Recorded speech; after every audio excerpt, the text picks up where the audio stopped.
날개, 이상. 박제가 되어버린 천재를 아시오? 나는 육회하우.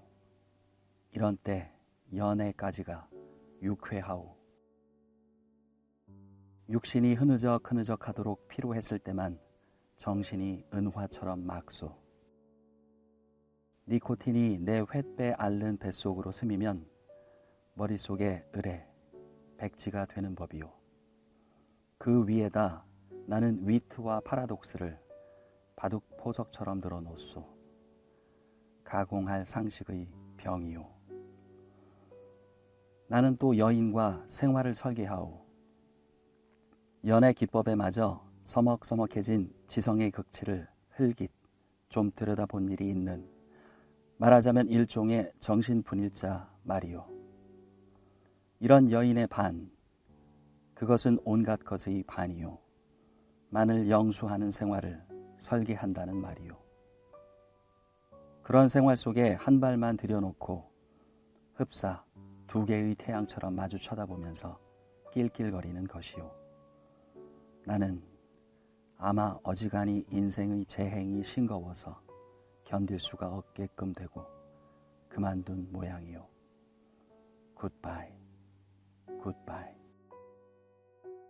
그대는 이따금 그대가 제일 싫어하는 음식을 탐식하는 아이러니를 실천해보는 것도 좋을 것 같소. 위트와 파라독스와. 그대 자신을 위조하는 것도 할 만한 일이요.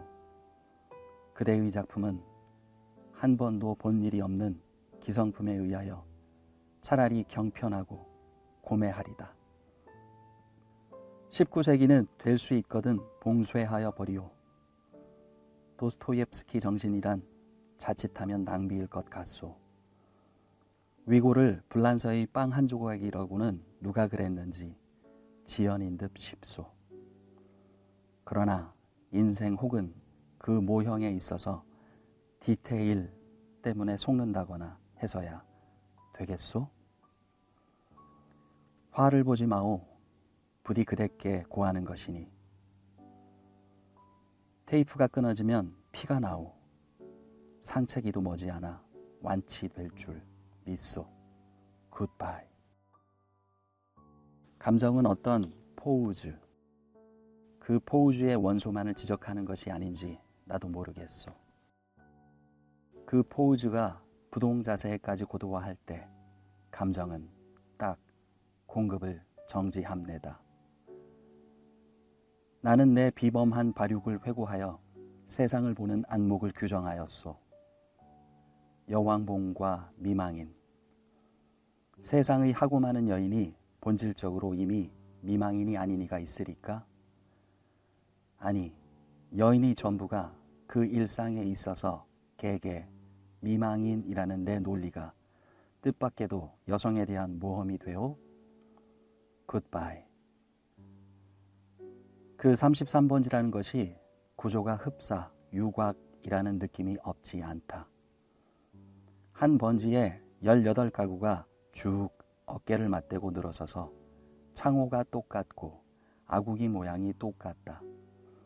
게다가 각 가구에 사는 사람들이 송이 꽃과 같이 젊다. 해가 들지 않는다. 해가 드는 것을 그들이 모른 채 하는 까닭이다. 턱살 밑에다 철줄을 매고 얼룩진 이부자리를 널어 말린다는 핑계로 미닫이에 해가 드는 것을 막아버린다. 침침한 방 안에서 낮잠들을 잔다. 그들은 밤에는 잠을 자지 않나? 알 수 없다. 나는 밤이나 낮이나 잠만 자느라고 그런 것을 알 길이 없다. 33번지 18가구의 낮은 참 조용하다. 조용한 것은 낮뿐이다. 어둑어둑하면 그들은 이부자리를 걷어들인다. 전등불이 켜진 뒤의 18가구는 낮보다 훨씬 화려하다. 저물도록 미닫이 여닫는 소리가 잦다. 바빠진다. 여러 가지 냄새가 나기 시작한다. 비웃 굽는 내, 탕고도 오락내, 뜨물내, 비눈내. 그러나 그런 것들보다도 그들의 문패가 제일로 고개를 끄덕이게 하는 것이다. 이 18가구를 대표하는 대문이라는 것이 일각이 져서 외따로 떨어지기는 했으나 있다. 그러나 그것은 한 번도 다친 일이 없는 한길이나 마찬가지 대문인 것이다.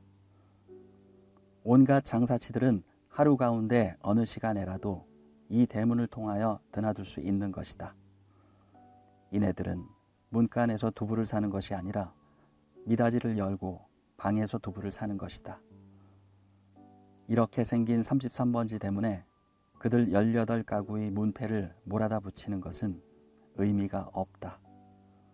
그들은 어느 사이엔가 각 미닫이 위 백인당이니 길상당이니 써붙인 한 곁에다 문패를 붙이는 풍속을 가져버렸다.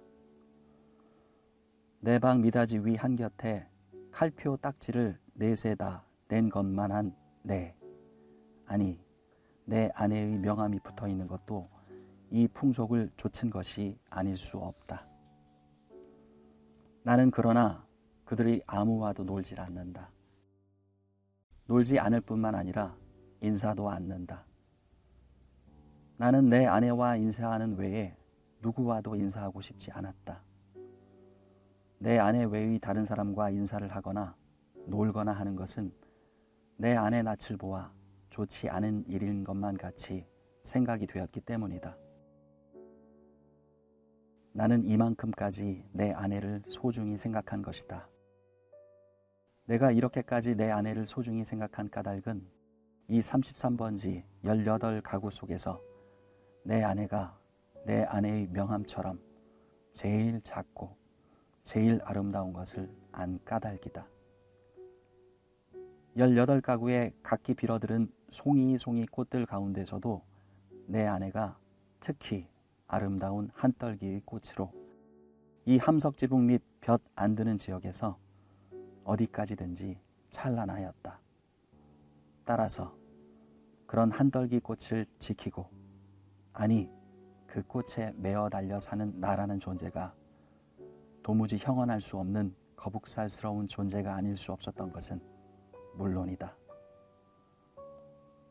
나는 어디까지든지 내 방이 집이 아니다. 집은 없다. 마음에 들었다. 방 안의 기온은 내 체온을 위하여 쾌적하였고 방 안의 침침한 정도가 또한 내 알력을 위하여 쾌적하였다. 나는 내 방 이상의 서늘한 방도 또 따뜻한 방도 희망하지 않았다. 이 이상으로 밝거나 이 이상으로 아늑한 방은 원하지 않았다. 내 방은 나 하나를 위하여 요만한 정도를 꾸준히 지켜주는 것 같아 늘 내 방에 감사하였고 나는 또 이런 방을 위하여 이 세상에 태어난 것만 같아서 즐거웠다. 그러나 이것은 행복이라든가 불행이라든가 하는 것을 계산하는 것은 아니었다. 말하자면 나는 내가 행복되다고도 생각할 필요가 없었고 그렇다고 불행하다고도 생각할 필요가 없었다. 그냥 그날을 그저 까닭 없이 펀둥펀둥 게으르고만 있으면 만사는 그만이었던 것이다. 내 몸과 마음에 옷처럼 잘 맞는 방 속에서 뒹굴면서 축 처져 있는 것은 행복이니 불행이니 하는 그런 세속적인 계산을 떠난 가장 편리하고 안일한 말하자면 절대적인 상태인 것이다. 나는 이런 상태가 좋았다. 이 절대적인 내 방은 대문간에서 세어서 똑 7째 칸이다. 럭키 세븐의 뜻이 없지 않다. 나는 이 7이라는 숫자를 훈장처럼 사랑하였다. 이런 이 방이 가운데 장지로 말미암아 2칸으로 나뉘어 있었다는 그것이 내 운명의 상징이었던 것을 누가 알랴. 아랫방은 그래도 해가 든다. 아침결에 책보만한 해가 들었다가 오후에 손수건만 해지면서 나가버린다. 해가 영영 들지 않는 윗방이, 즉 내 방인 것은 말할 것도 없다.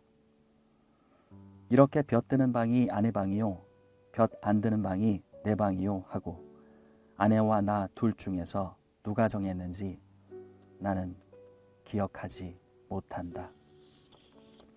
그러나 나에게는 불평이 없다.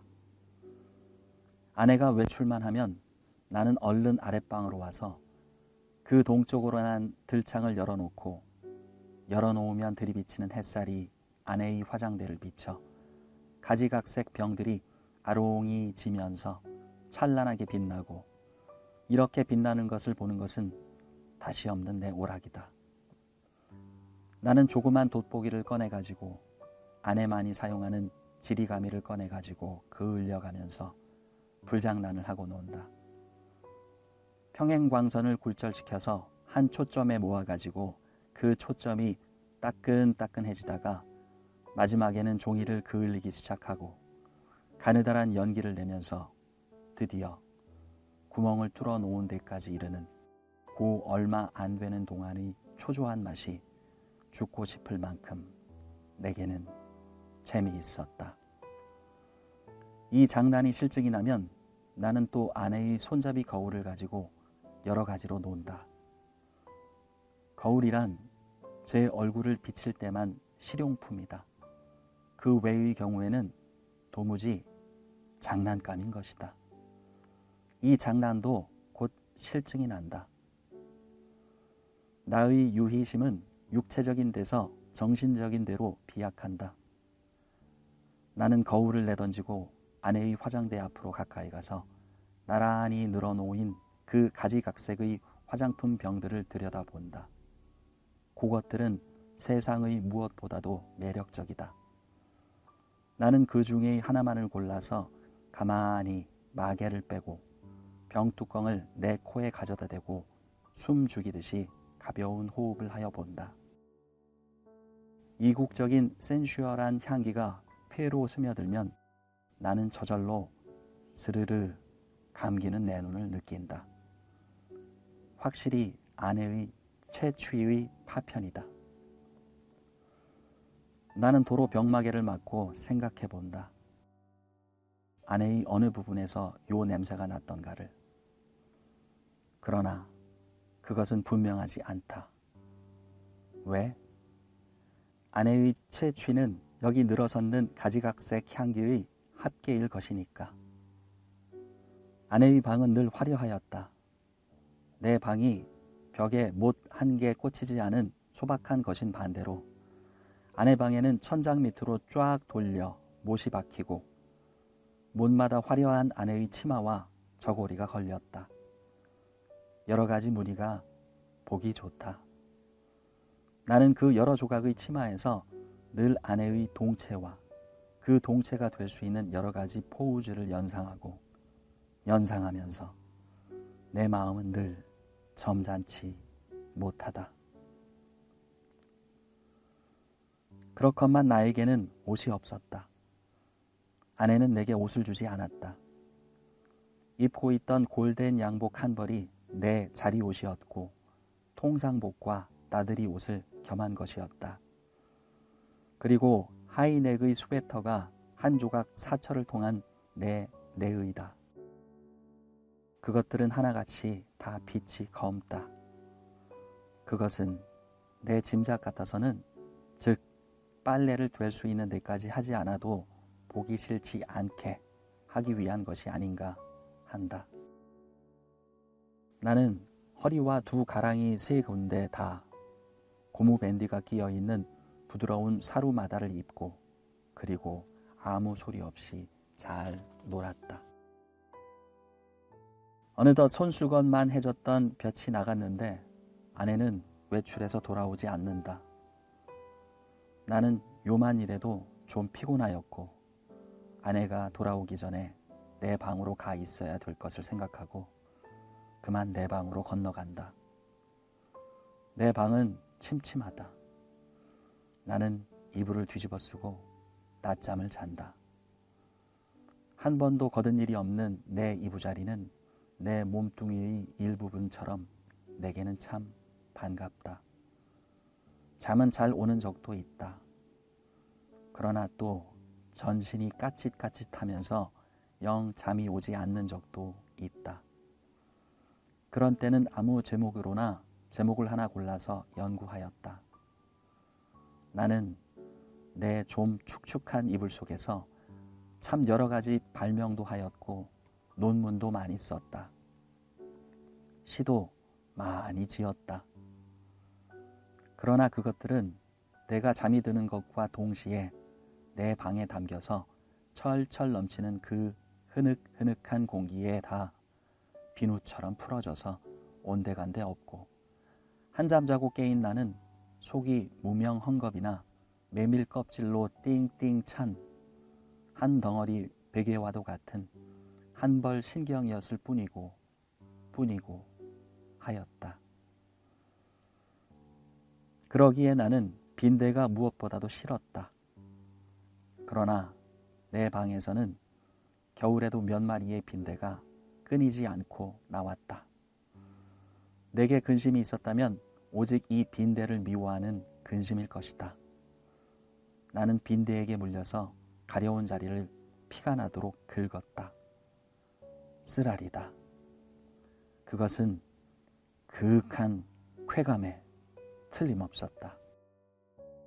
나는 혼곤히 잠이 든다. 나는 그러나 그런 이불 속의 사색 생활에서도 적극적인 것을 궁리하는 법이 없다. 내게는 그럴 필요가 대체 없었다. 만일 내가 그런 좀 적극적인 것을 궁리해 내었을 경우에 나는 반드시 내 아내와 의논하여야 할 것이고, 그러면 반드시 나는 아내에게 꾸지람을 들을 것이고, 나는 꾸지람이 무서웠다느니 보다는 성가셨다.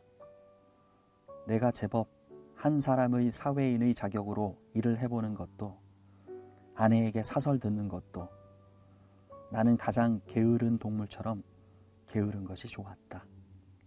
될 수만 있으면 이 무의미한 인간의 탈을 벗어버리고도 싶었다. 나에게는 인간 사회가 스스러웠다. 생활이 스스러웠다. 모두가 서먹서먹할 뿐이었다. 아내는 하루에 2번 세수를 한다. 나는 하루 한 번도 세수를 하지 않는다. 나는 밤중 3시나 4시쯤에서 변소에 갔다. 달이 밝은 밤에는 한참씩 마당에 우두커니 섰다가 들어오곤 한다. 그러니까 나는 이 18가구의 아무와도 얼굴이 마주치는 일이 거의 없다. 그러면서도 나는 이 18가구의 젊은 여인네 얼굴들을 거반 다 기억하고 있었다. 그들은 하나같이 내 아내만 못하였다. 11시쯤에서 하는 아내의 첫 번 세수는 좀 간단하다. 그러나 저녁 7시쯤 해서 하는 2번째 세수는 손이 많이 간다. 아내는 낮에보다도 밤에 더 좋고 깨끗한 옷을 입는다. 그리고 낮에도 외출하고 밤에도 외출하였다. 아내에게 직업이 있었던가?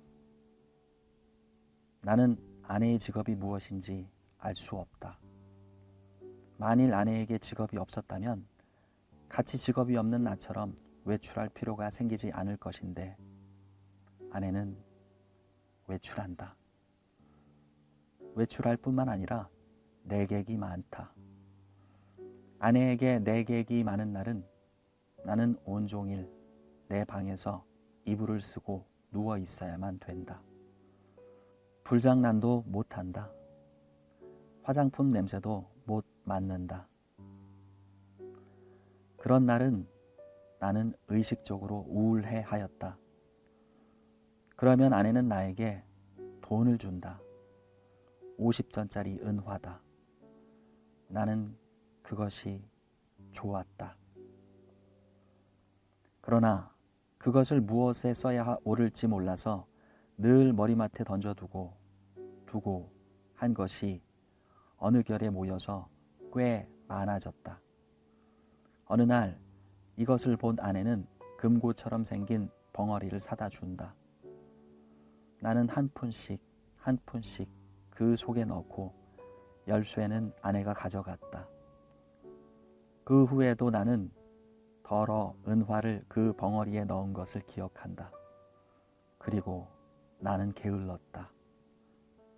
얼마 후 아내의 머리 쪽에 보지 못하던 눈깔잠이 하나 여드름처럼 돋았던 것은 바로 그 금고형 벙어리의 무게가 가벼워졌다는 증거일까? 그러나 나는 드디어 머리맡에 놓았던 그 벙어리에 손을 대지 않고 말았다. 내 게으름은 그런 것에 내 주의를 환기시키기도 싫었다. 아내에게 내객이 있는 날은 이불 속으로 암만 깊이 들어가도 비 오는 날만큼 잠이 잘 오지 않았다. 나는 그런 때 나에게 왜 늘 돈이 있나, 왜 돈이 많은가를 연구했다. 내객들은 장지 저쪽에 내가 있는 것을 모르나 보다. 내 아내와 나도 좀 하기 어려운 농을 아주 서슴지 않고 쉽게 해던지는 것이다. 그러나 내 아내를 찾은 서너 사람의 내객들은 늘 비교적 점잖았다고 볼 수 있는 것이 자정이 좀 지나면 을에 돌아들 같다. 그들 가운데에는 퍽 교양이 얕은 자도 있는 듯 싶었는데 그런 자는 보통 음식을 사다 먹고 논다. 그래서 보충을 하고 대체로 무사하였다. 나는 우선 아내의 직업이 무엇인가를 연구하기에 착수하였으나 좁은 시야와 부족한 지식으로는 이것을 알아내기 힘이 든다. 나는 끝끝내 내 아내의 직업이 무엇인가를 모르고 말려나 보다. 아내는 늘 진솔 버섯만 신었다. 아내는 밥도 지었다. 아내가 밥을 짓는 것을 나는 한 번도 구경한 일은 없으나 언제든지 끼니 때면 내 방으로 내 조석밥을 날라다 주는 것이다. 우리 집에는 나와 내 아내 외의 다른 사람은 아무도 없다. 이 밥은 분명 아내가 손수 지었음에 틀림없다. 그러나 아내는 한 번도 나를 자기 방으로 부른 일은 없다. 나는 늘 웃방에서나 혼자서 밥을 먹고 잠을 잤다. 밥은 너무 맛이 없었다. 반찬이 너무 엉성하였다. 나는 닭이나 강아지처럼 말없이 주는 모이를 넙적넙적 받아 먹기는 했으나 내심 야속하게 생각한 적도 더러 없지 않다. 나는 안색이 여지없이 창백해 가면서 말라 들어갔다. 나날이 눈에 보이듯이 기운이 줄어들었다. 영양 부족으로 하여 몸뚱이 곳곳의 뼈가 불쑥불쑥 내어 밀었다. 하룻밤 사이에도 수십 차를 돌쳐눕지 않고는 여기저기가 배겨서 나는 배겨낼 수가 없었다. 그렇기 때문에 나는 내 이불 속에서 아내가 늘 흔히 쓸 수 있는 저 돈의 출처를 탐색해내는 일변, 장지 틈으로 새어나오는 아랫방의 음성은 무엇일까를 간단히 연구하였다. 나는 잠이 잘 안 왔다. 깨달았다. 아내가 쓰는 그 돈은 내게는 다만 실없는 사람들로밖에 보이지 않는 까닭모를 내객들이 놓고 가는 것이 틀림없으리라는 것을 깨달았다. 그러나 왜 그들 내객은 돈을 놓고 가나? 왜 내 아내는 그 돈을 받아야 되나? 하는 예의 관념이 내게는 도무지 알 수 없는 것이었다. 그것은 그저 예의에 지나지 않는 것일까? 그렇지 않으면 혹 무슨 대가일까? 보수일까? 내 아내가 그들의 눈에는 동정을 받아야 할 한 가엾은 인물로 보였던가? 이런 것들을 생각하노라면 을에 내 머리는 그냥 혼란하여 버리고 하였다. 잠들기 전에 획득했다는 결론이 오직 불쾌하다는 것뿐이었으면서도 나는 그런 것을 아내에게 물어보거나 한 일이 참 한 번도 없다. 그것은 대체 귀찮기도 하려니와 한잠 자고 일어나는 나는 사뭇 딴 사람처럼 이것도 저것도 다 깨끗이 잊어버리고 그만두는 까닭이다. 내객들이 돌아가고 혹 외출해서 돌아오고 하면 아내는 간편한 것으로 옷을 바꾸어 입고 내 방으로 나를 찾아온다. 그리고 이불을 들치고 내 귀에는 영 생동생동한 몇 마디 말로 나를 위로하려 든다. 나는 조소도 고소도 홍소도 아닌 웃음을 얼굴에 띠고 아내의 아름다운 얼굴을 쳐다본다. 아내는 방글에 웃는다. 그러나 그 얼굴에 떠도는 일말의 애수를 나는 놓치지 않는다. 아내는 능히 내가 배고파하는 것을 눈치챌 것이다. 그러나 아랫방에서 먹고 남은 음식을 나에게 주려들지는 않는다. 그것은 어디까지든지 나를 존경하는 마음일 것임에 틀림없다. 나는 배가 고프면서도 저기 마음이 든든한 것을 좋아했다. 아내가 무엇이라고 짓거리고 갔는지 귀에 남아있을 리가 없다. 다만 내 머리맡에 아내가 놓고 간 은화가 전등불에 흐릿하게 빛나고 있을 뿐이다. 고 금고형 벙어리 속에 은화가 얼마만큼이나 모였을까? 나는 그러나 그것을 쳐들어보지 않았다.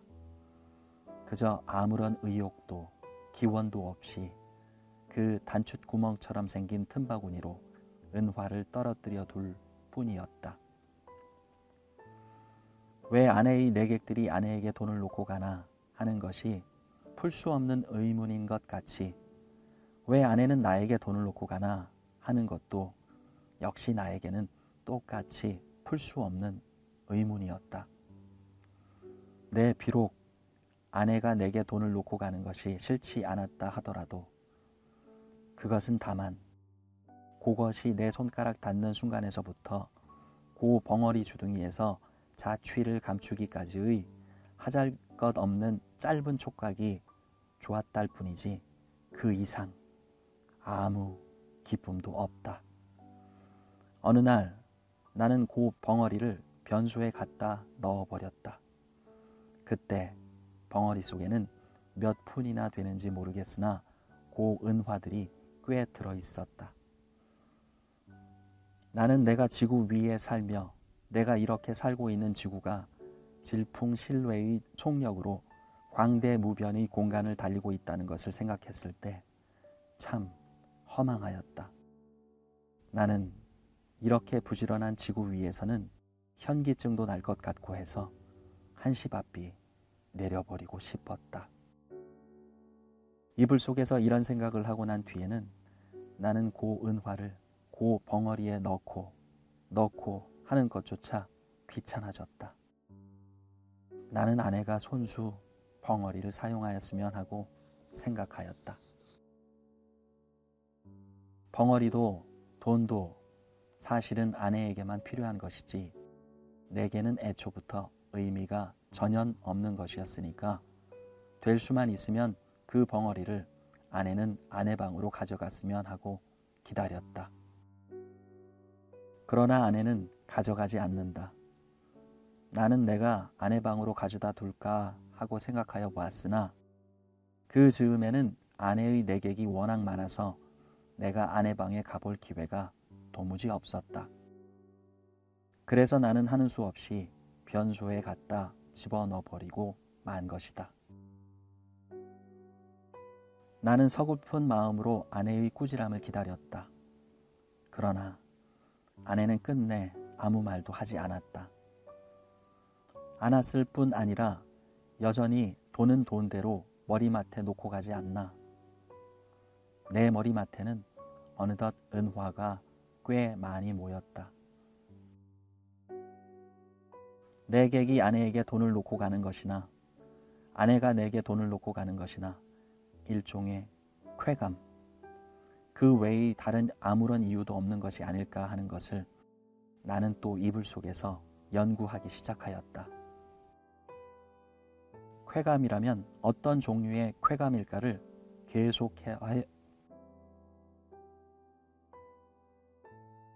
쾌감이라면 어떤 종류의 쾌감일까를 계속하여 연구하였다.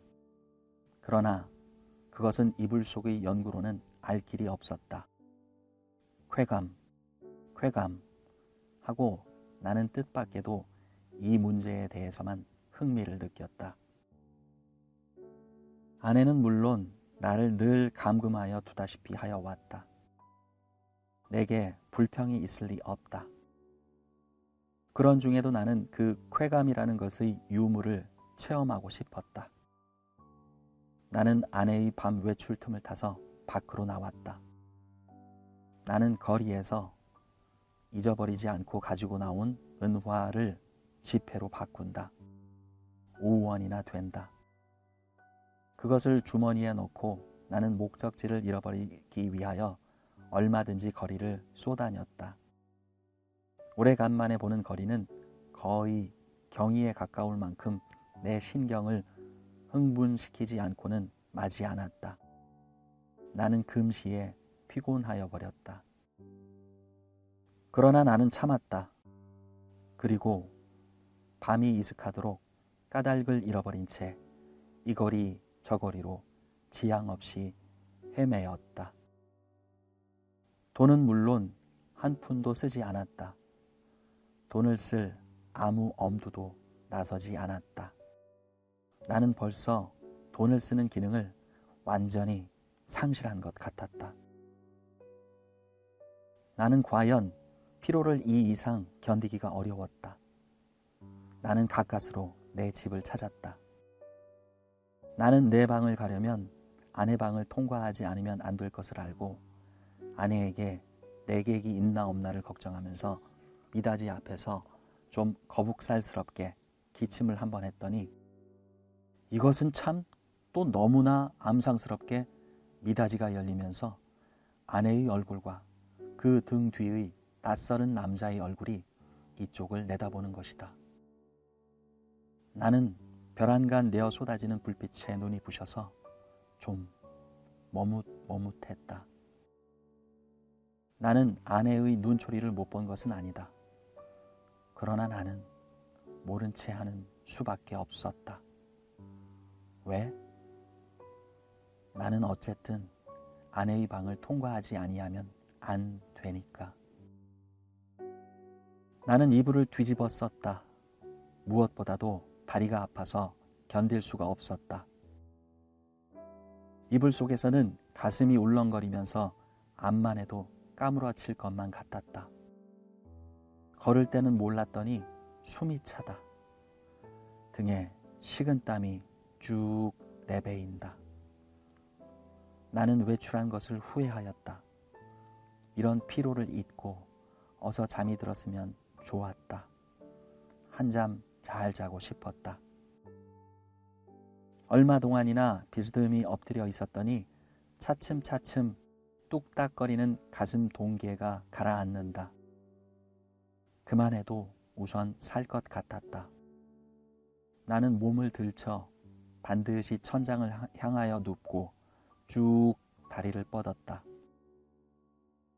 그러나 나는 또다시 가슴의 동계를 피할 수가 없게 되었다. 아랫방에서 아내와 그 남자의 내 귀에도 들리지 않을 만큼 낮은 소리로 소곤거리는 기척이 장지 틈으로 전하여 왔던 것이다. 청각을 더 예민하게 하기 위하여 나는 눈을 떴다. 그리고 숨을 죽였다. 그러나 그때는 벌써 아내와 남자는 앉았던 자리를 툭툭 털고 일어섰고 일어서면서 옷과 모자 쓰는 기척이 나는 듯하더니 이어 미닫이가 열리고 구두 뒤축 소리가 나고 그리고 뜰에 내려서는 소리가 쿵 하고 나면서 뒤를 따르는 아내의 고무신 소리가 두어 발짝 찍찍 나고 사뿐사뿐 나나 하는 사이에 두 사람의 발소리가 대문 쪽으로 사라졌다. 나는 아내의 이런 태도를 본 일이 없다. 아내는 어떤 사람과도 결코 소곤거리는 법이 없다. 나는 옷방에서 이불을 쓰고 누웠는 동안에도 혹 술이 취해서 혀가 잘 돌아가지 않는 내객들의 담화는 덜어 놓치는 수가 있어도 아내의 높지도 낮지도 않은 말소리는 일찍이 한마디도 놓쳐본 일이 없다. 덜어 내 귀에 거슬리는 소리가 있어도 나는 그것이 태연한 목소리로 내 귀에 들렸다는 이유로 충분히 안심이 되었다. 그렇던 아내의 이런 태도는 필시 그 속에 여간하지 않은 사정이 있는 듯이 생각이 되고 내 마음은 좀 서운하였으나 그보다도 나는 좀 너무 피로해서 오늘만은 이불 속에서 아무것도 연구하지 않기로 굳게 결심하고 잠을 기다렸다. 낮잠은 좀처럼 오지 않았다. 대문간에 나간 아내도 좀처럼 들어오지 않았다. 그러는 동안에 흐지부지 나는 잠이 들어버렸다. 꿈이 얼숭덜숭 종을 잡을 수 없는 거리의 풍경을 여전히 헤매었다. 나는 몹시 흔들렸다. 내객을 보내고 들어온 아내가 잠든 나를 잡아 흔드는 것이다. 나는 눈을 번쩍 뜨고 아내의 얼굴을 쳐다보았다. 아내의 얼굴에는 웃음이 없다. 나는 좀 눈을 비비고 아내의 얼굴을 자세히 보았다. 노기가 눈초리에 떠서 얇은 입술이 바르르 떨린다. 좀처럼 이 노기가 풀리기는 어려울 것 같았다. 나는 그대로 눈을 감아버렸다. 벼락이 내리기를 기다린 것이다. 그러나 새근 하는 숨소리가 나면서 부스스 아내의 치맛자락 소리가 나고 장지가 여닫히며 아내는 아내 방으로 돌아갔다. 나는 다시 몸을 돌쳐 이불을 뒤집어 쓰고는 개구리처럼 엎드리고 엎드려서 배가 고픈 가운데서도 오늘 밤의 외출을 또 한 번 후회하였다. 나는 이불 속에서 아내에게 사죄하였다. 그것은 네 오해라고. 나는 사실 밤이 퍽 이슥한 줄만 알았던 것이다. 그것이 네 말 맞다나 자정전인지는 정말이지 꿈에도 몰랐다. 나는 너무 피곤하였다. 오래간만에 나는 너무 많이 걸은 것이 잘못이다. 내 잘못이라면 잘못은 그것밖에 없다. 외출은 왜 하였더냐고? 나는 그 머리맡에 저절로 모인 5원 돈을 아무에게라도 좋으니 주어보고 싶었던 것이다. 그뿐이다. 그러나 그것도 내 잘못이라면 나는 그렇게 알겠다. 나는 후회하고 있지 않나? 내가 그 5원 돈을 써버릴 수가 있었던들 나는 자정 안에 집에 돌아올 수 없었을 것이다. 그러나 거리는 너무 복잡하였고 사람은 너무도 들끓었다. 나는 어느 사람을 붙들고 그 5원 돈을 내어주어야 할지 갈피를 잡을 수가 없었다. 그러는 동안에 나는 여지없이 피곤해버리고 말았던 것이다. 나는 무엇보다도 좀 쉬고 싶었다. 눕고 싶었다. 그래서 하는 수 없이 집으로 돌아온 것이다. 내 짐작 같아서는 밤이 어지간히 늦은 줄만 알았는데 그것이 불행히도 자정 전이었다는 것은 참 안 된 일이다. 미안한 일이다. 나는 얼마든지 사죄하여도 좋다. 그러나 종시 아내의 오해를 풀지 못하였다 하면 내가 이렇게까지 사죄하는 보람은 그럼 어디 있나? 한심하였다. 1시간 동안을 나는 이렇게 초조하게 굴지 않으면 안 되었다. 나는 이불을 획 젖혀버리고 일어나서 장지를 열고 아내 방으로 비칠비칠 달려갔던 것이다. 내게는 거의 의식이라는 것이 없었다. 나는 아내 이불 위에 엎드러지면서 바지 포켓 속에서 그 돈 5원을 꺼내 아내 손에 쥐어준 것을 간신히 기억할 뿐이다. 이튿날 잠이 깨었을 때 나는 내 아내 방 아내 이불 속에 있었다. 이것이 이 33번지에서 살기 시작한 이래 내가 아내 방에서 잔 맨 처음이었다. 해가 들창에 훨씬 높았는데 아내는 이미 외출하고 벌써 내 곁에 있지는 않다. 아니, 아내는 어쩌녁 내가 의식을 잃은 동안에 외출한 것인지도 모른다. 그러나 나는 그런 것을 조사하고 싶지 않았다. 다만 전신이 찌뿌드드한 것이 손가락 하나 꼼짝할 힘조차 없었다. 책보보다도 좀 작은 면적의 볕이 눈이 부시다. 그 속에서 수없이 먼지가 흡사 미생물처럼 난무한다. 코가 콱 막히는 것 같다. 나는 다시 눈을 감고 이불을 푹 뒤집어 쓰고 낮잠을 자기에 착수하였다. 그러나 코를 스치는 아내의 채취는 꽤 도발적이었다.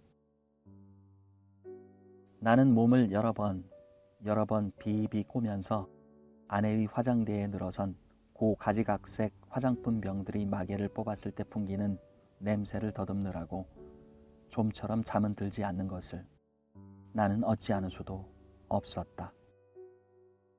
견디다 못하여 나는 그만 이불을 걷어차고 벌떡 일어나서 내 방으로 갔다. 내 방에는 다 식어 빠진 내 끼니가 가지런히 놓여있는 것이다. 아내는 내 모이를 여기다 두고 나간 것이다. 나는 우선 배가 고팠다.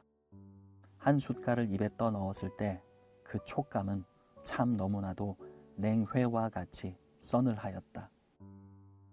나는 숟갈을 놓고 내 이불 속으로 들어갔다. 하룻밤을 비었던 내 이부자리는 여전히 반갑게 나를 맞아준다. 나는 내 이불을 뒤집어 쓰고 이번에는 참 늘어지게 한잠 잤다.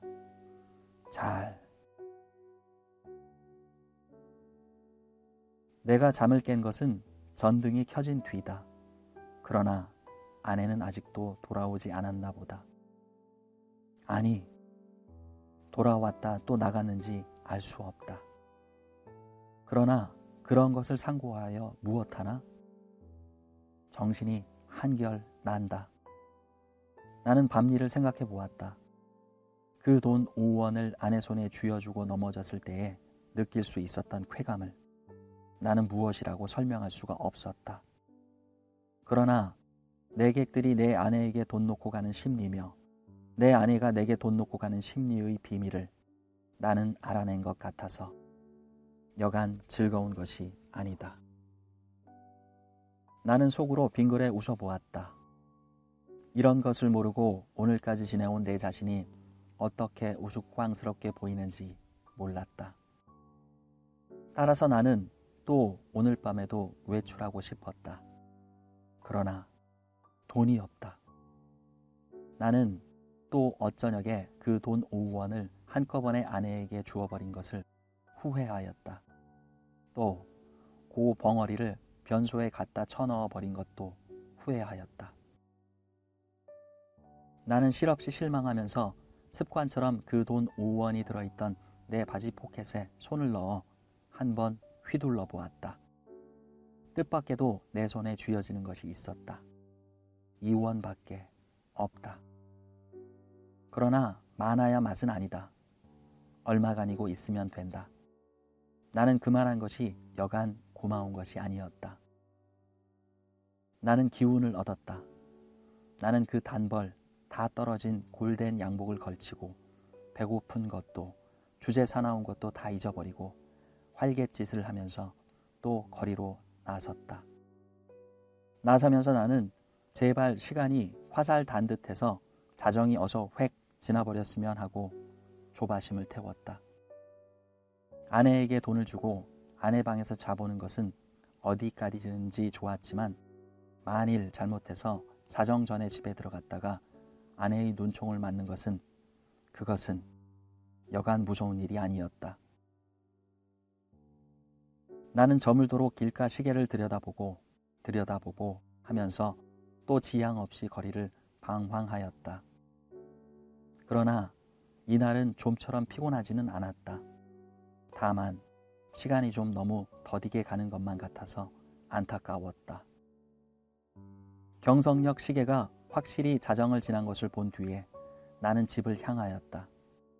그날은 그 일각 대문에서 아내와 아내의 남자가 이야기하고 섰는 것을 만났다. 나는 모른 채 하고 두 사람 곁을 지나서 내 방으로 들어갔다. 뒤이어 아내도 들어왔다. 와서는 이 밤중에 평생 안 하던 쓰레질을 하는 것이었다. 조금 있다가 아내가 눕는 기척을 엿보자마자 나는 또 장지를 열고 아내 방으로 가서 그 돈 2원을 아내 손에 덥석 쥐어주고 그리고 하여간 그 2원을 오늘 밤에도 쓰지 않고 도로 가져온 것이 참 이상하다는 듯이 아내는 내 얼굴을 몇 번이고 엿보고 아내는 드디어 아무 말도 없이 나를 자기 방에 재워 주었다. 나는 이 기쁨을 세상의 무엇과도 바꾸고 싶지는 않았다. 나는 편히 잘 잤다. 이튿날도 내가 잠이 깨었을 때는 아내는 보이지 않았다. 나는 또 내 방으로 가서 피곤한 몸이 낮잠을 잤다. 내가 아내에게 흔들려 깨었을 때는 역시 불이 들어온 뒤였다. 아내는 자기 방으로 나를 오라는 것이다. 이런 일은 또 처음이다.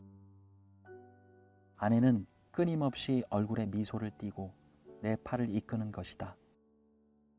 나는 이런 아내의 태도 이면에 엔간치 않은 음모가 숨어 있지는 않은가 하고 적이 불안을 느끼지 않을 수 없었다.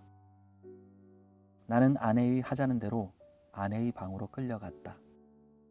아내 방에는 저녁 밥상이 조촐하게 차려져 있는 것이다. 생각하여 보면 나는 이틀을 굶었다.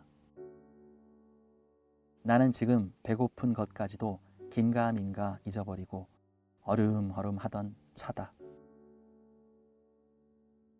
나는 생각하였다. 이 최후의 만찬을 먹고 나자마자 벼락이 내려도 나는 차라리 후회하지 않을 것을. 사실 나는 인간 세상이 너무나 심심해서 못 견디겠던 차다. 모든 것이 성가시고 귀찮았으나 그러나 불의의 장난이란 것은 즐겁다.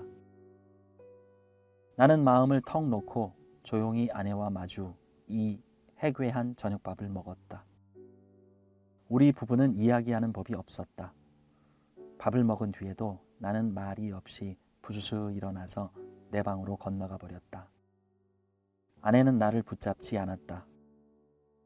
나는 벽에 기대어 앉아서 담배를 한 대 피워 물고 그리고 벼락이 떨어질 테거든 어서 떨어져라 하고 기다렸다. 5분, 10분. 그러나 벼락은 내리지 않았다. 긴장이 차츰 풀어지기 시작한다. 나는 어느덧 오늘 밤에도 외출할 것을 생각하고 있었다. 돈이 있었으면 하고 생각하고 있었다.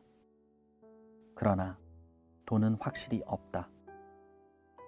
오늘은 외출하여도 나중에 올 무슨 기쁨이 있나? 내 앞이 그저 아뜩하였다. 나는 화가 나서 이불을 뒤집어 쓰고 이리 뒹굴 저리 뒹굴 굴렀다.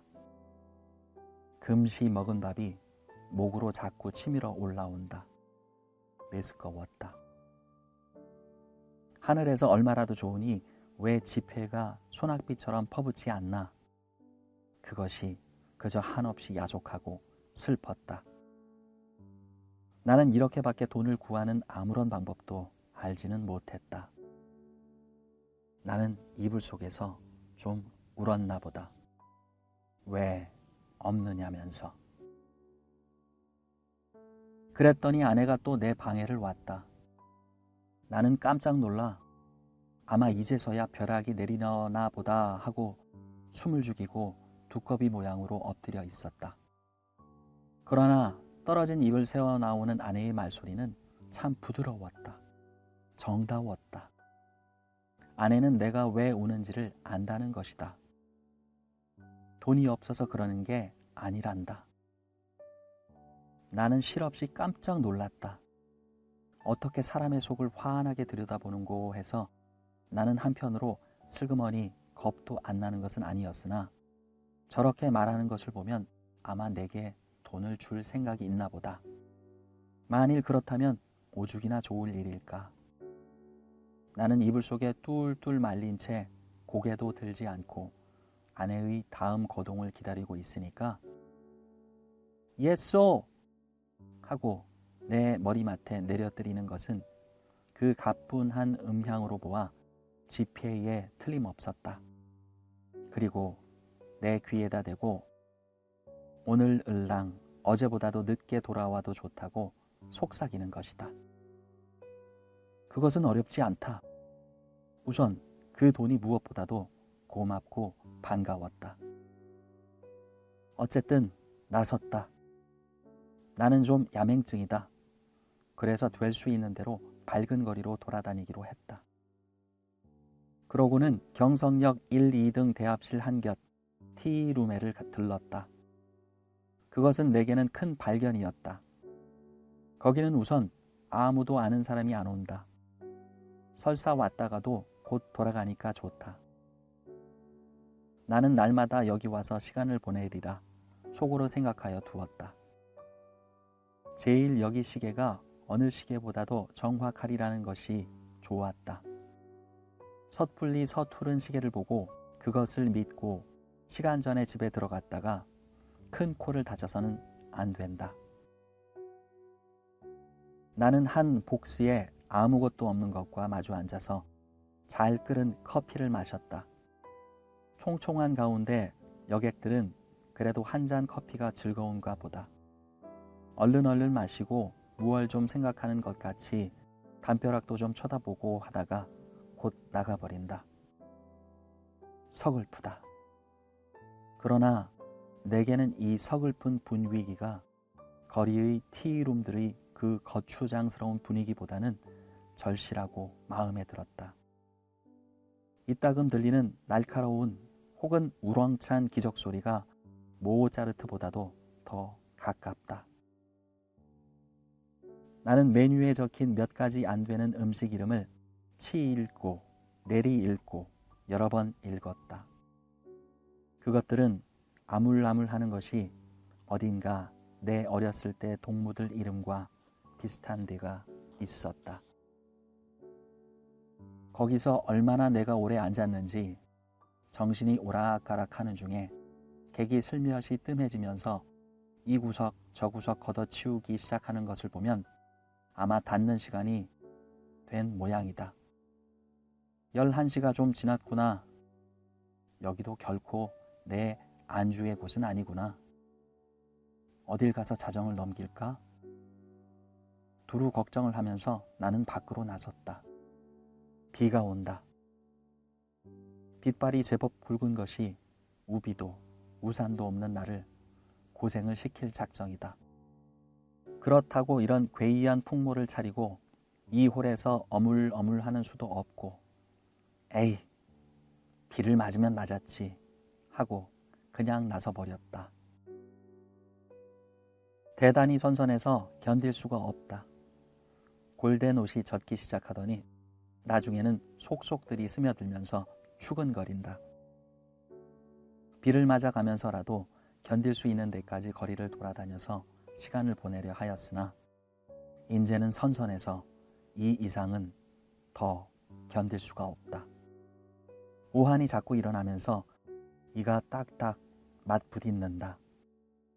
나는 걸음을 늦추면서 생각하였다. 오늘 같은 궂은 날도 아내에게 내객이 있으려고? 없겠지 하는 생각이 드는 것이다. 집으로 가야겠다. 아내에게 불행히 내객이 있거든 내 사정을 하리라. 사정을 하면 이렇게 비가 오는 것을 눈으로 보고 알아주겠지. 불이 나게 와보니까 그러나 아내에게는 내객이 있었다. 나는 너무 춥고 척척해서 얼떨김에 노크하는 것을 잊었다. 그래서 나는 보면 아내가 덜 좋아할 것을 그만 보았다. 나는 감발자국 같은 발자국을 내면서 덤벙덤벙 아내 방을 디디고 내 방으로 가서 쭉 빠진 옷을 활활 벗어버리고 이불을 뒤썼다. 덜덜덜덜 떨린다. 오한이 점점 더 심해 들어온다.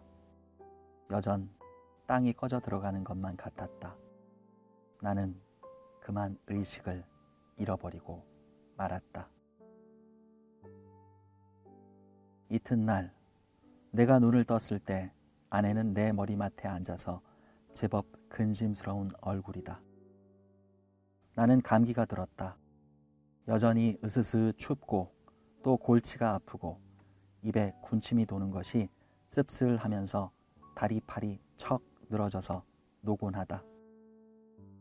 아내는 내 머리를 쓱 짚어보더니 약을 먹어야지 한다. 아내 손이 이마에 선뜻한 것을 보면 신혈이 어지간한 모양인데 약을 먹는다면 해열제를 먹어야지 하고 속 생각을 하자니까 아내는 따뜻한 물에 하얀 정제약 4개를 준다. 이것을 먹고 한 잠 푹 자고 나면 괜찮다는 것이다. 나는 널름 받아 먹었다.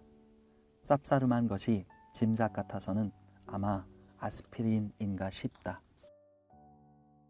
나는 다시 이불을 쓰고 단번에 그냥 죽은 것처럼 잠이 들어버렸다. 나는 콧물을 훌쩍훌쩍 하면서 여러 날을 앓았다. 앓는 동안에 끊이지 않고 그 정제약을 먹었다. 그러는 동안에 감기도 나았다. 그러나 입맛은 여전히 소태처럼 썼다. 나는 차츰 또 외출하고 싶은 생각이 났다. 그러나 아내는 나더러 외출하지 말라고 이르는 것이다. 이 약을 날마다 먹고 그리고 가만히 누워 있으라는 것이다. 공연히 외출을 하다가 이렇게 감기가 들어서 저를 고생시키는 게 아니란다. 그도 그렇다. 그럼 외출을 하지 않겠다고 맹세하고 그 약을 연복하여 몸을 좀 보해보리라고 나는 생각하였다. 나는 날마다 이불을 뒤집어 쓰고 밤이나 낮이나 잤다. 유난스럽게 밤이나 낮이나 졸려서 견딜 수가 없는 것이다. 나는 이렇게 잠이 자꾸만 오는 것은 내 몸이 훨씬 튼튼해진 증거라고 굳게 믿었다. 나는 아마 한 달이나 이렇게 지냈나 보다. 내 머리와 수염이 좀 너무 자라서 후뜻해서 견딜 수가 없어서 내 거울을 좀 보리라고 아내가 외출한 틈을 타서 나는 아내 방으로 가서 아내의 화장대 앞에 앉아보았다. 상당하다. 수염과 머리가 참 상당하였다. 오늘은 이발을 좀 하리라고 생각하고 겸사겸사 고 화장품 병들 마개를 뽑고 이것저것 맡아보았다. 한동안 잊어버렸던 향기 가운데서는 몸이 배배 꼬일 것 같은 채취가 전해 나왔다. 나는 아내의 이름을 속으로만 한 번 불러보았다. 연심이 하고 오래간만에 돋보기 장난도 하였다. 거울 장난도 하였다. 창에 든 볕이 여간 따뜻한 것이 아니었다. 생각하면 5월이 아니냐.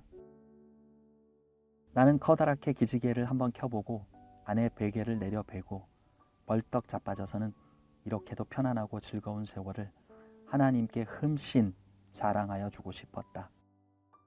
나는 참 세상의 아무 것과도 교섭을 가지지 않는다. 하느님도 아마 나를 칭찬할 수도 처벌할 수도 없는 것 같다. 그러나 다음 순간 실로 세상에도 이상스러운 것이 눈에 띄었다. 그것은 최면약 아달린 갑이었다. 나는 그것을 아내의 화장대 밑에서 발견하고 그것이 흡사 아스피린처럼 생겼다고 느꼈다. 나는 그것을 열어보았다. 꼭 4개가 비었다. 나는 오늘 아침에 4개의 아스피린을 먹은 것을 기억하고 있었다. 나는 잤다. 어제도, 그제도, 그제도. 나는 졸려서 견딜 수가 없었다. 나는 감기가 다 나았는데도 아내는 내게 아스피린을 주었다. 내가 잠이 든 동안에 이웃에 불이 난 일이 있다. 그때에도 나는 자느라고 몰랐다. 이렇게 나는 잤다. 나는 아스피린으로 알고 그럼 한 달 동안을 두고 아달린을 먹어온 것이다. 이것은 좀 너무 심하다. 벼랑간 아뜩하더니 하마터면 나는 까무러칠 뻔하였다. 나는 그 아달린을 주머니에 넣고 집을 나섰다. 그리고 산을 찾아 올라갔다. 인간 세상의 아무것도 보기가 싫었던 것이다. 걸으면서 나는 아무쪼록 아내의 관계에 되는 일은 일체 생각하지 않도록 노력하였다. 길에서 까무러치기 쉬우니까다. 나는 어디라도 양지가 바른 자리를 하나 골라 자리를 잡아가지고 서서히 아내에 관하여서 연구할 작정이었다. 나는 길가의 돌장판, 구경도 못한 진 개나리꽃, 종달새, 돌멩이도 새끼를 까는 이야기, 이런 것만 생각하였다. 다행히 길가에서 나는 졸도하지 않았다. 거기는 벤치가 있었다. 나는 거기 정좌하고 그리고 그 아스피린과 아달린에 관하여 연구하였다. 그러나 머리가 도무지 혼란하여 생각이 체계를 이루지 않는다. 단 5분이 못 가서 나는 그만 귀찮은 생각이 번쩍 들면서 심술이 났다. 나는 주머니에서 가지고 온 아달린을 꺼내 남은 6개를 한꺼번에 질겅질겅 씹어 먹어버렸다. 맛이 익살맞다. 그러고 나서 나는 그 벤치 위에 가로 기다랗게 누웠다. 무슨 생각으로 내가 그따위 짓을 했나 알 수가 없다. 그저 그러고 싶었다. 나는 개에서 그냥 깊이 잠이 들었다. 잠결에도 바위 틈으로 흐르는 물소리가 조울조울하고 언제까지나 귀에 어렴풋이 들려왔다. 내가 잠을 깨었을 때는 날이 환히 밝은 뒤다. 나는 거기서 1주야를 잔 것이다. 풍경이 그냥 노랗게 보인다. 그 속에서도 나는 번개처럼 아스피린과 아달린이 생각났다. 아스피린, 아달린, 아스피린, 아달린, 마르크, 말사스, 마도로스, 아스피린, 아달린. 아내는 한 달 동안 아달린을 아스피린이라고 속이고 내게 먹였다. 그것은 아내 방에서 이 아달린 갑이 발견된 것으로 미루어 증거가 너무나 확실하다. 무슨 목적으로 아내는 나를 밤이나 낮이나 재웠어야 됐나? 나를 밤이나 낮이나 재워놓고 그리고 아내는 내가 자는 동안에 무슨 짓을 했나? 나를 조금씩 죽이려던 것일까? 그러나 또 생각하여 보면 내가 한 달을 두고 먹어온 것이 아스피린이었는지도 모른다. 아내는 무슨 근심되는 일이 있어서 밤이면 잠이 잘 오지 않아서 정작 아내가 아달린을 사용한 것이나 아닌지. 그렇다면 나는 참 미안하다. 나는 아내에게 이렇게 큰 의혹을 가졌다는 것이 참 안 됐다. 나는 그래서 불이 나게 거기서 내려왔다. 아랫도리가 회회 내어 저이면서 어찔어찔한 것을 나는 겨우 집을 향하여 걸었다. 8시 가까이였다. 나는 내 잘못된 생각을 죄다 일러바치고 아내에게 사죄하려는 것이다. 나는 너무 급해서 그만 또 말을 잊어버렸다. 그랬더니 이건 참 큰일 났다. 나는 내 눈으로 절대로 보아서 안 될 것을 그만 딱 보아버리고 만 것이다. 나는 얼떨결에 그만 냉큼 미닫이를 닫고 그리고 현기증이 나는 것을 진정시키느라고 잠깐 고개를 숙이고 눈을 감고 기둥을 짚고 섰자니까 1초 여유도 없이 획 미닫이가 다시 열리더니 매무새를 풀어 헤친 아내가 불쑥 내밀면서 내 멱살을 잡는 것이다. 나는 그만 어지러워서 개가 나둥그러졌다. 그랬더니 아내는 넘어진 내 위에 덮치면서 내 살을 함부로 물어뜯는 것이다. 아파 죽겠다. 나는 사실 반항할 의사도 힘도 없어서 그냥 넙적 엎드려 있으면서 어떻게 되나 보고 있자니까 뒤이어 남자가 나오는 것 같더니 아내를 한아름에 덥석 안아가지고 방으로 들어가는 것이다. 아내는 아무 말 없이 다소곳이 그렇게 안겨 들어가는 것이 내 눈에 여간 미운 것이 아니다. 밉다.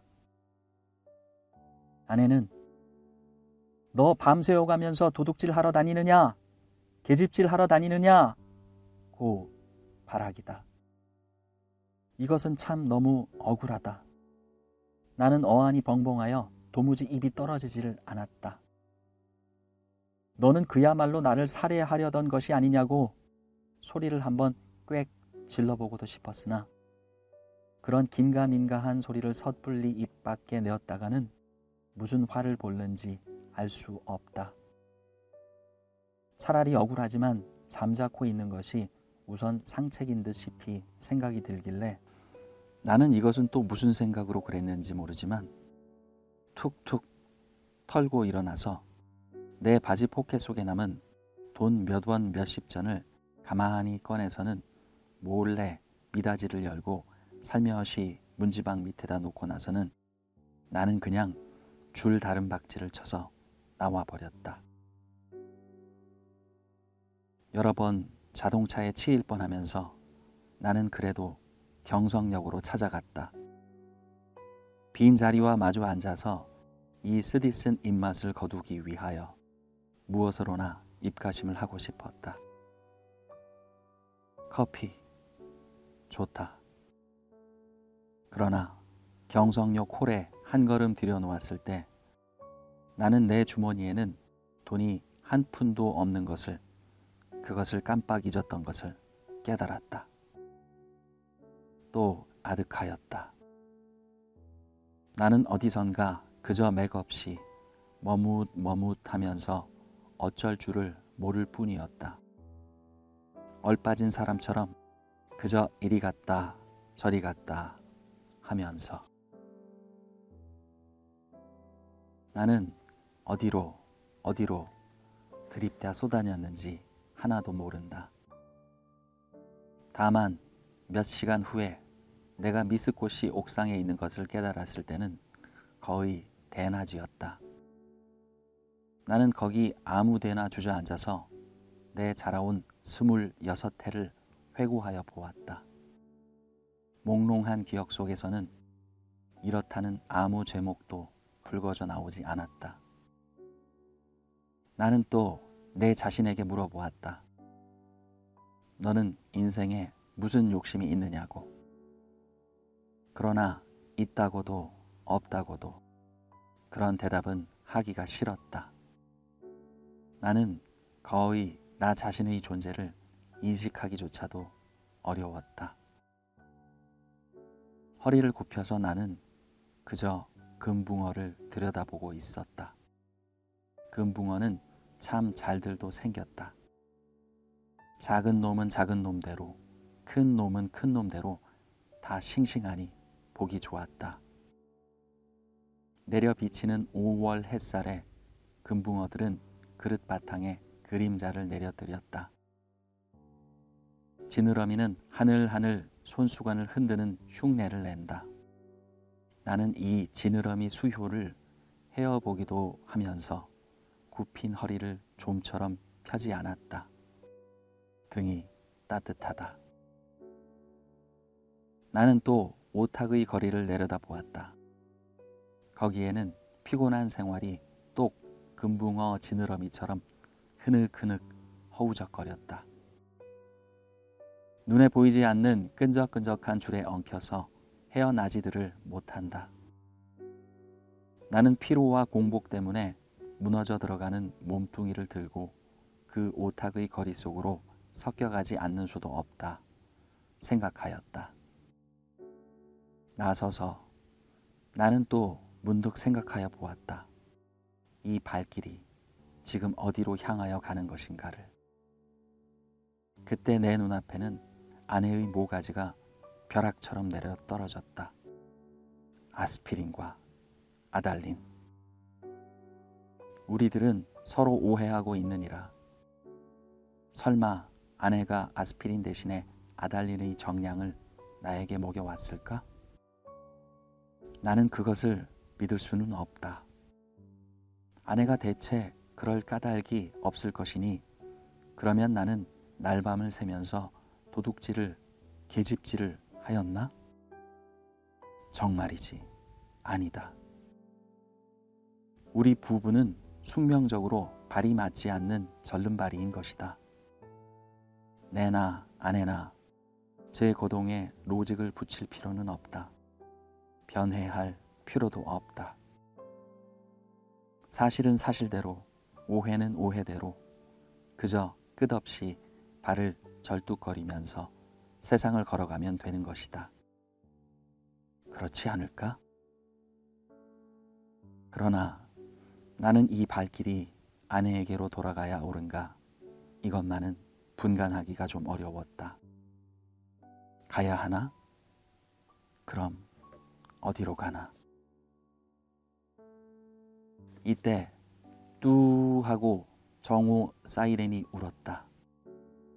사람들은 모두 네 날개를 펴고 닭처럼 푸드덕거리는 것 같고 온갖 유리와 강철과 대리석과 지폐와 잉크가 부글부글 끓고 수선을 떨고 하는 것 같은 찰나. 그야말로 현란을 극한 정오다. 나는 불현듯 겨드랑이가 가렵다. 아하, 그것은 내 인공의 날개가 돋았던 자국이다. 오늘은 없는 이 날개. 머릿속에서는 희망과 야심이 말소된 페이지가 딕셔너리 넘어가듯 번뜩였다. 나는 걷던 걸음을 멈추고 그리고 일어나 한 번 이렇게 외쳐보고 싶었다. 날개야, 다시 돋아라. 날자, 날자. 한 번만 더 날잡구나. 한 번만 더 날아보자꾸나.